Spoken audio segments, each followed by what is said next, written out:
Walaupun memiliki keterbatasan, namun tidak menghalangi Sukmarisa untuk mengapply beasiswa Chevening. Tidak memiliki laptop bukan menjadi halangan bagi seorang Sukmarisa mengapply beasiswa Chevening. Mendrafting esai melalui kertas, menulis tangan, kemudian mengetikkan di handphone yang sudah tidak ada lagi, tidak menghentikan langkah Sukmarisa untuk menggapai mimpinya. Bekal laptop pinjaman dari Time Language Center, akhirnya Sukmarisa mensubmitkan beasiswa Chevening ini. Harapan besar Sukmarisa diterima di beasiswa tersebut. Tetapi kenyataan berkata lain. Sukmarisa harus menerima kenyataan bahwa ia gagal di beasiswa Chevening karena bukan tipe dan kapasitas Sukmarisa yang dicari oleh beasiswa Chevening tersebut. Hal tersebut tidak membuat langkah Sukmarisa surut, malah semakin semangat untuk mengapply beasiswa Australia Award Scholarship yang akan diumumkan pada bulan Juni 2025 ini. Sukmarisa tetap tegap mengangkat kepala untuk terus mengejar mimpi-mimpinya. Sukmarisa, sosok perempuan yang suaminya di PHK, yang juga mengumpulkan perempuan-perempuan yang termarginalkan yang suaminya juga di PHK. Sukmarisa hadir seperti pahlawan di tengah-tengah perempuan-perempuan yang harus berjuang menghadapi ekonomi. Sukmarisa mengumpulkan kekuatan dan keping-keping semangat yang tercecer dari perempuan-perempuan yang sudah tidak muda lagi untuk bangkit menata ekonomi dan menghadapi masa depan dengan semangat. Dari Sukmarisa kita belajar bahwa di setiap ada kemauan, di situ ada jalan. Semoga Sukmarisa berhasil menggapai mimpinya untuk melanjutkan studi S2-nya di luar negeri dengan beasiswa Australia Award Scholarship pada tahun 2025 ini. Dan seperti harapan Sukmarisa, Sukmarisa akan mampu memberikan manfaat yang lebih kepada masyarakat sekitar. Padang, 14 Mei 2025.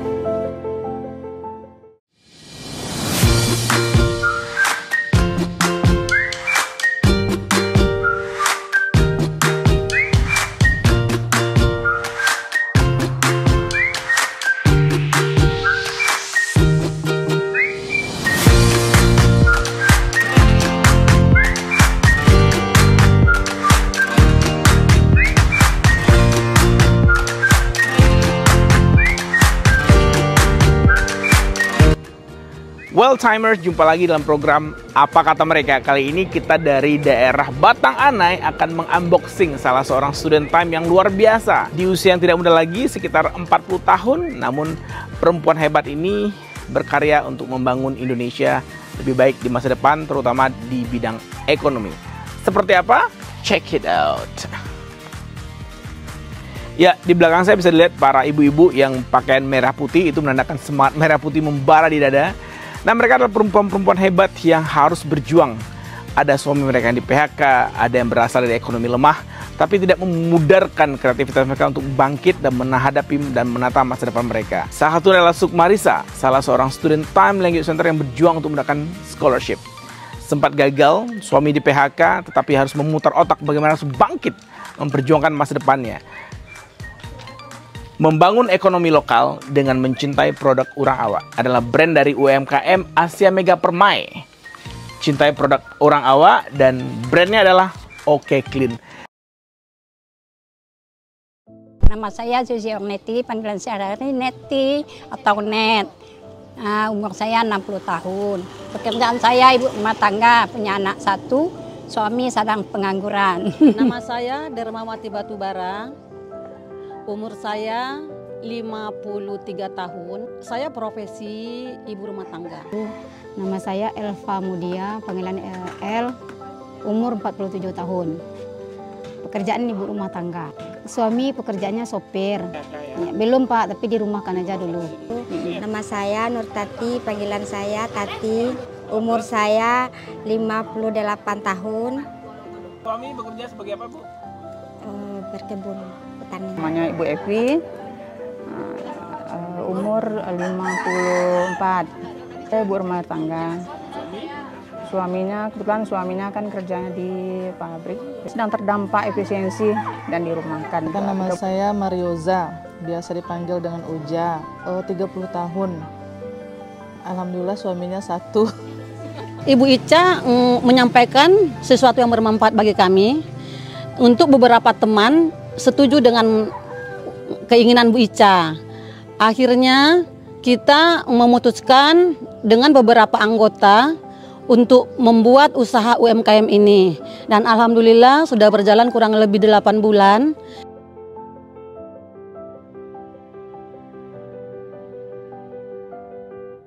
Dengan berjualan ini, Ibu udah keliling kemana aja?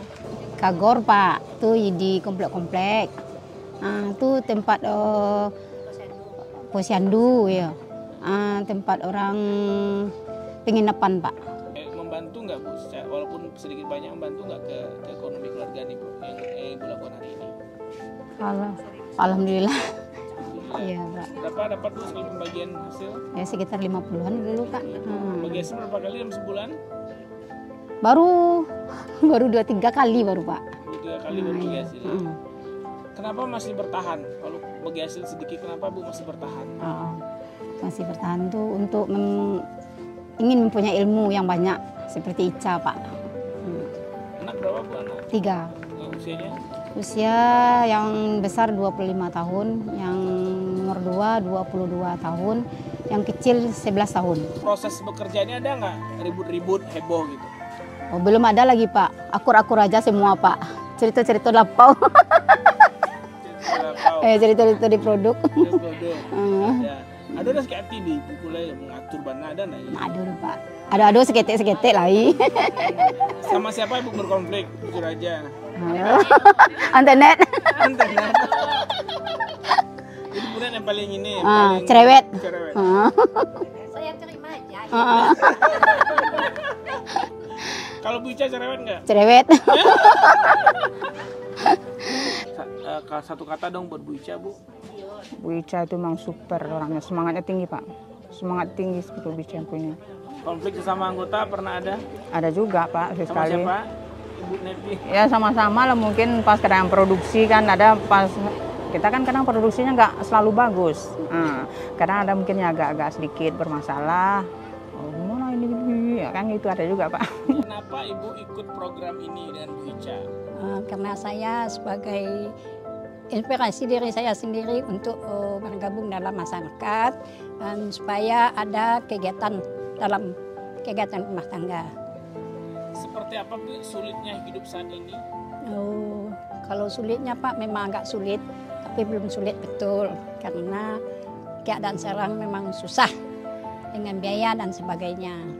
Nah, manfaat ikut program ini secara uang gimana Ibu? Apa tadi Pak? Manfaat Ibu program ini secara uang? Kalau dalam program ini alhamdulillah, kalau untuk bagi hasil alhamdulillah dapatlah sedikit-sedikit. Bagaimana meyakinkan customer bahwa produk kita ini bagus? Saya bilang saya makanya bagus begitu. Bagus, ubusannya banyak gitulah. Anak berapa? 2. Sudah selesai semuanya sekolah? Belum, masih ada 1. Usia sudah tidak muda lagi, sekeras apa lagi bisa harus dibanting? Ya bagaimana lah, bertani, membantu. Bertani apa Ibu? Punya lahan atau mengerjakan lahan orang lain? Punya lahan, ada lahan Bapak. Itu nggak cukup untuk memuliakan anak? Enggak. Cukup ya? Iya. Belum mampu saya menyekolahkan anak, apa itu membuat Ibu sedih? Ya sedih lah, sedikit. Sedikit aja? Iya, iyalah sedih. Kita nggak bisa menyalahkan anak. Kita udah tua-tua. Dari hasil usaha ini kira membantu nggak kepada ekonomi keluarga? Yang pertama membantunya kepandaian ilmu. Yang kedua baru penghasilan. Bapak seperti apa keseharian beliau, kerjaan beliau Bu? Serabutan. Sebutin serabutan itu apa Ibu? Servis elektronik. Ya. Bagaimana sebagai perempuan melihat bahwa perempuan juga harus maju dalam mencari nafkah saat ini? Ya, kita ikut andil juga untuk niat ada untuk membantu perekonomian keluarga. Tapi itu belum tercapai. Kira-kira Ibu melihat bahwa prospek ini dengan usaha ini bisa bakal dapat 50 juta nggak seperti Bu RT tadi? Insya Allah. Kalau kita maju terus. Oke. Seperti apa sosok Bu Ica di mata Ibu? Baik. Cukup tamat SMA untuk bisa mencari kerja saat ini?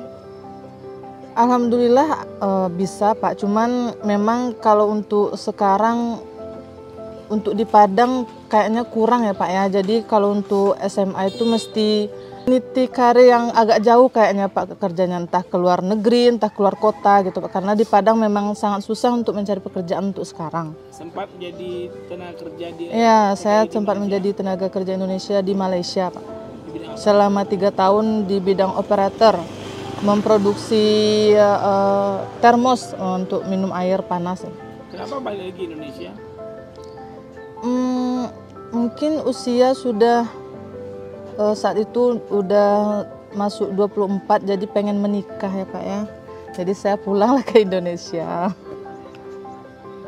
Ternyata terjadi perubahan ekonomi setelah pulang ya. Itu sebagai perempuan akhirnya memutuskan bergabung di ini apa?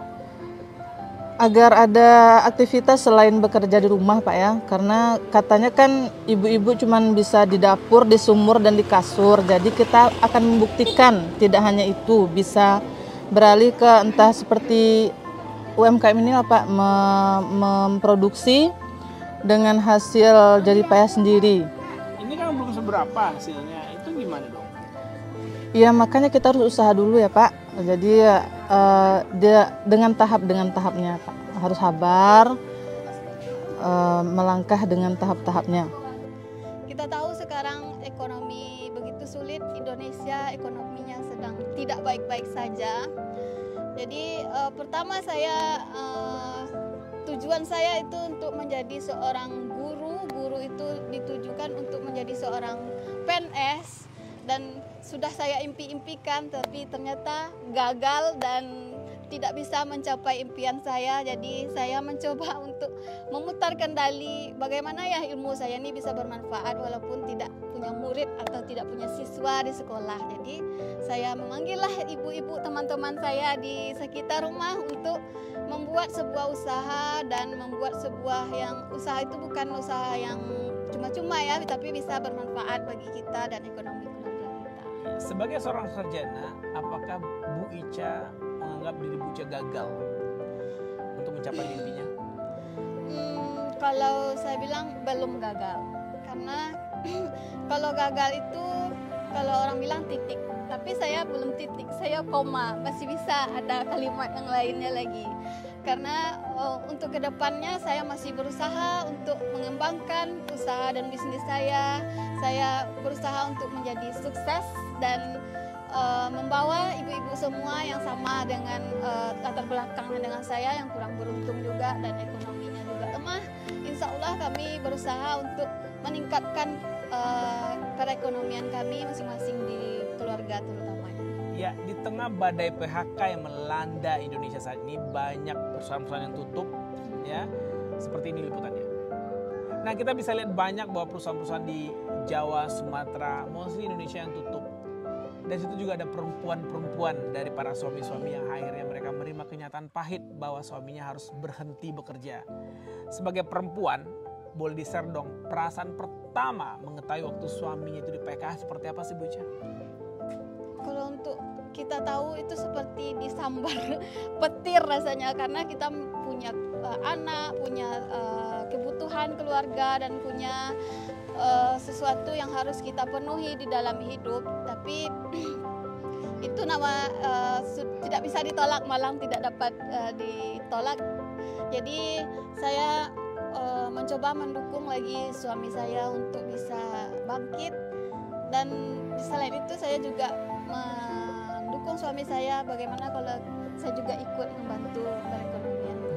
Di jam pertama suami Ibu tahu kalau di PHK itu, apa yang berkecamuk di dalam hati?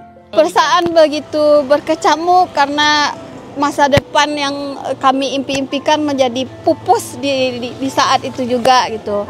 Jadi untuk saat itu saya mencoba untuk terus berpositif thinking, mungkin di lain satu jalan yang putus, mungkin jalan yang lain bisa terbuka gitu. Ya, di tengah seperti itu masih sempat tersenyum ya, Iya. menghadapi hidup. Bener. Kenapa harus sedih-sedih? Keren. Hal apa yang terbersih sampai melibatkan mereka untuk hadir pada kegiatan membangun ekonomi keluarga ini? Untuk membuat sebuah komunitas, kita harus membangun sebuah chemistry dulu. Jadi orang-orang yang punya chemistry dengan saya, itu yang bisa saya bekerja sama dengan saya. Jadi orang-orang ibu-ibu inilah yang sering bergaul dan sering curhat, sering share masalah pribadi. Jadi mereka lah yang terasa cocok dengan kepribadian saya. Dan walaupun mereka bisa menerima kecerewetan saya dan kemarahan saya, mereka sangat legowo menerima. Jadi itu salah satu alasan yang terpenting, mereka yang punya kecocokan kepribadian dengan saya. Oke, baik. Untuk ibu-ibu di sana yang suami di PHK, apa pesan Bu Ica? Untuk ibu-ibu yang suaminya dirumahkan atau di PHK, jangan bersedih, jangan patah semangat. Semangati lagi suaminya bahwa kita adalah seorang pendamping, seorang partner. Jadi jadilah partner yang bisa menguatkan suami kita, dan seandainya kita bisa diperbolehkan untuk membantu perekonomian keluarga, maka berperanlah di sana. Kita bisa membantu, kita bisa sebagai pendamping dan juga sebagai ibu-ibu dari anak-anak kita. Luar biasa sekali sosok Sukmarisa ya. Kamera boleh arahkan ke sana. Dan juga ini terima kasih udah diundang, dikasih bakwan ya. Mohon maaf tadi menumpahkan ya. Tidak apa-apa, itu strong sekali ya. yang... Ya, saya undang kepada ibu-ibu di luar sana, dinas-dinas pemerintah. Kita bicara soal UMKM terus, tetapi apakah instansi Bapak Ibu semua, dinas-dinas pendidikan, dinas perindustrian perdagangan yang ada di Sumatera Barat, apakah sudah memakai produk-produk UMKM sendiri? Jawabannya, kita masih lihat beberapa produk luar di sana, di toilet-toiletnya masih produk-produk yang bukan produk lokal. Inilah saatnya kita kembali menghidupkan ekonomi UMKM dengan membeli untuk produk-produk. Saya udah pakai ini semua ya. Saya udah pakai ini, udah pakai ini.